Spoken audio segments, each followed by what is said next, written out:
కాశీవారాహి అమ్మవారి శక్తి స్వరూపం అంటే ఏమిటో ఈ రోజు కరప మండలం కొరిపల్లి గ్రామంలో చూస్తున్నామని పలువురు భక్తులు తమ అభిప్రాయాన్ని తెలియజేశారు.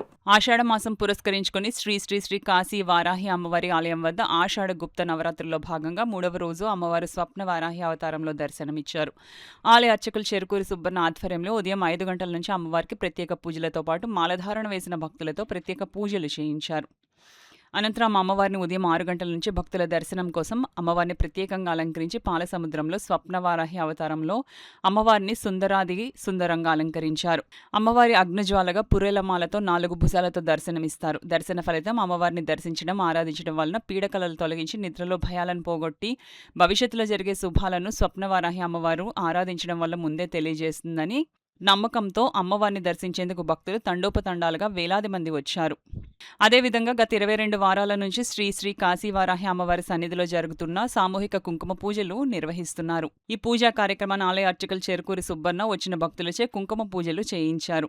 వారాహి అమ్మవారి నామస్మరణతో ఆ ప్రాంగణం అంతా మారుమోగింది. అమ్మవారికి నైవేద్యంగా బెల్లం పాయసం, కొబ్బరన్నం పెట్టారు. ఈ సందర్భంగా ఆలయ ధర్మకర్త చిక్కాల దొరబాబు మాట్లాడుతూ రాష్ట్ర నలుమూలల నుండి వేలాది మంది భక్తులు వచ్చి అమ్మవారిని దర్శించుకుంటున్నారని అన్నారు. అనంతరం వచ్చిన భక్తులకు అందరికీ అన్న సమారాధనలో పాల్గొని తీర్థప్రసాదాలను స్వీకరించారు. ఎక్కడి నుంచి వచ్చేస్తున్నారు. ఎక్కడంటే కృష్ణా జిల్లా నుంచి, వైజాగ్ నుంచి ఇలా పొద్దున్న 5 గంటలకు వచ్చేస్తుంటే మరి అమ్మవారు ఎంత పవర్ఫుల్ ఉన్నారు మీరే చూడండి. ఈ కరపమండలంలో కరపలో ఉన్నది ఒరిస్సా నుంచి కూడా అండి, రాజస్థాన్, చెన్నై ఒకటి కాదు అన్ని ఊళ్ళ నుంచి వస్తున్నారంటే ఇది అమ్మవారు గొప్పతనం అండి. అసలు మాట్లాడినా కూడా ఖాళీ ఉండలేదు. చూసారు కదా దర్శనం చేయడానికి ఎంత జనం అంటే అమ్మవారు మనకి కొత్త. ఎందుకంటే కాశీ నుంచి వారాహి అమ్మవారు వస్తాం అనేది మన ఏపు ఎప్పుడూ లేదు. అటువంటి అమ్మవారు ప్రాణప్రతిష్ఠ. చూడండి పొద్దున్న కాకినాడలో దిమ్మరు పోసిన వర్షం, ఇక్కడ వర్షం లేదు. నేను గత 22 వారాల నుంచి కూడా చెప్తున్నాను, నేను 21 నుంచి, కానీ పొద్దున గట్టి కూడా ఇక్కడ వర్షం లేదు. అంటే అమ్మవారు కృప ఉంటే ఏదైనా జరుగుతుందని ఆ ఎండ కూడా బచ్చిపోతున్నారు. అటు ఒకటి కాదు, స్వచ్ఛందంగా చాలా మంది చక్కగా ఎవరికాళ్ళు దోషం చేసుకుంటారు. అందరికీ నమస్కారం.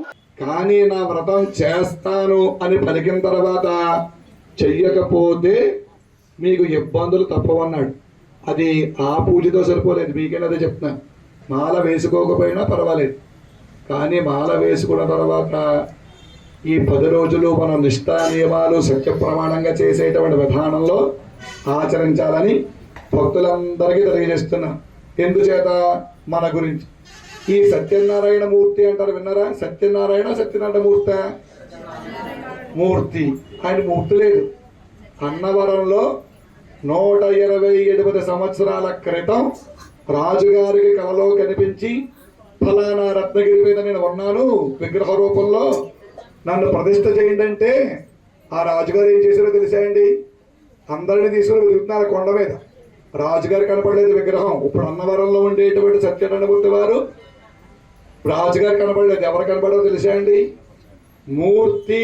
అప్పుడు బోర్డు పేర్లు ఉంటాయి మనకి, అంత పేరుతో మనం వెళ్ళం కదా. మూర్తినో శర్మనో రవి గారిని పిలుస్తాం కదా. మూర్తి అనే పేరు కలిగి ఉన్నటువంటి బ్రాహ్మణులు కనపడ్డారు.